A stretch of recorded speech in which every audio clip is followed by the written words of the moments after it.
Tungsten விவகாரத்தில் அதிமுகவின் துரோகம் நாடாளுமன்ற ஆதாரங்கள் மூலம் அம்பலமாகி இருப்பதாக சாடியிருக்கும் முதலமைச்சர் மு.க.ஸ்டாலின் யாரை ஏமாற்ற இந்த நாடகம் என்றும் கேள்வி எழுப்பியுள்ளார். நாடாளுமன்றத்தில் சுரங்கம் மற்றும் கனிம திருத்த சட்ட மசோதாவைத்தான் ஆதரித்ததாகவும் டங்ஸ்டன் சுரங்க ஏலத்தை இல்லை என்றும் கூறி அதிமுக எம்பி தம்பிதுரை மழுப்பியுள்ளார் என எக்ஸ் தளத்தில் முதலமைச்சர் மு.க.ஸ்டாலின் பதிவிட்டுள்ளார்.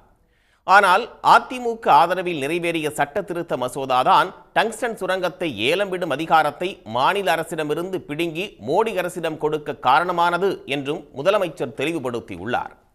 மதுரை மக்களுக்கு அதிமுக செய்த துரோகத்துக்கு நாடாளுமன்ற ஆவணங்களே சாட்சி என அவர் தெரிவித்துள்ளார்.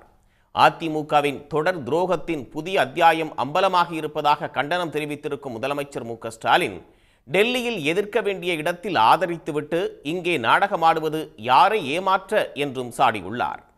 மாநில உரிமையை பறித்து ஒன்றிய அரசுக்கே அதிகாரம் வழங்குவதை அதிமுக ஆதரிப்பது பச்சை துரோகம் அல்லவா என்றும் முதலமைச்சர் மு.க.ஸ்டாலின் விமர்சித்துள்ளார். உடனுக்குடன் செய்திகளை தெரிந்து கொள்ள சன் நியூஸ் பெல் ஐகானை கிளிக் பண்ணுங்க.